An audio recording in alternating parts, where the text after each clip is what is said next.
à l'international et puis ensuite la petite enfance. Donc, on fait d'abord la vie associative. Je vous en prie. Pas de souci, merci Madame la maire.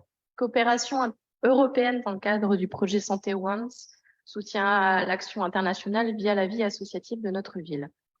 Face aux crises actuelles, aux conflits armés et à la crise écologique qui a encore frappé ces derniers jours, on l'a rappelé avec le tremblement de terre au Maroc qui a fait plus de 2800 morts et 300 000 sans-abri, ou les inondations en Libye, et qui nous amène à repenser notre relation à la nature, à notre histoire et notre civilisation, nous devons définitivement renforcer les mécanismes de dialogue et de résolution pacifique des conflits, les politiques de consolidation de la paix et œuvrer pour un modèle de coexistence pacifique qui encourage le désarmement, la démilitarisation et l'interdiction des armes nucléaires.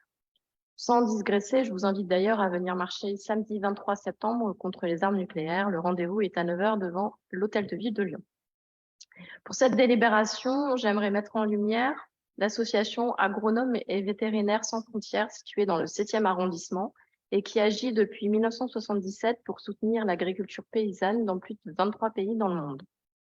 Alors que la production agricole mondiale, issue de l'agriculture intensive, écocidaire et génocidaire, n'a jamais été aussi forte, presque 4 milliards d'êtres humains sont sous-alimentés ou malnutris dans de nombreux pays en développement.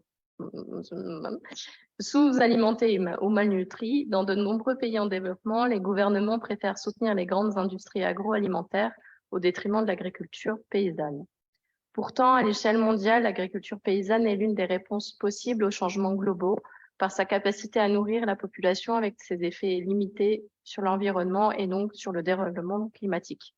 L'AVSF va dans ce sens et accompagne notamment les communautés rurales les plus menacées par l'exclusion et la précarité pour les aider à se doter de revenus et de moyens d'existence durables et prendre en charge elles-mêmes leur développement.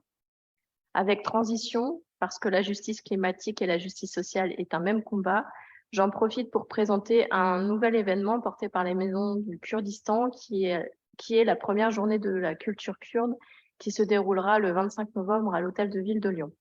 Cette journée est intégrée à la quinzaine des solidarités Lyon et Métropole. Elle se déroulera sous la forme de cours exposés présentés par des spécialistes de la culture kurde et abordera plusieurs thématiques et éclairages sur la littérature, le cinéma, la langue, l'histoire, la musique.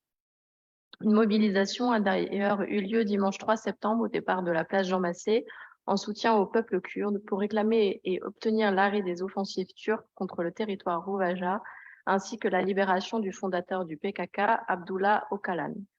Et parce que nous soutenons l'ensemble des peuples qui luttent pour l'autodétermination et la reconnaissance de leurs droits, je vous invite également à la mobilisation le 16 septembre à 16 h place des terreaux en soutien des femmes iraniennes et aux personnes torturées et tuées par le régime des mollahs en Iran, un hommage à Mahsa Amini, assassinée le 16 septembre 2022. Je vous remercie. Merci, Madame Gris.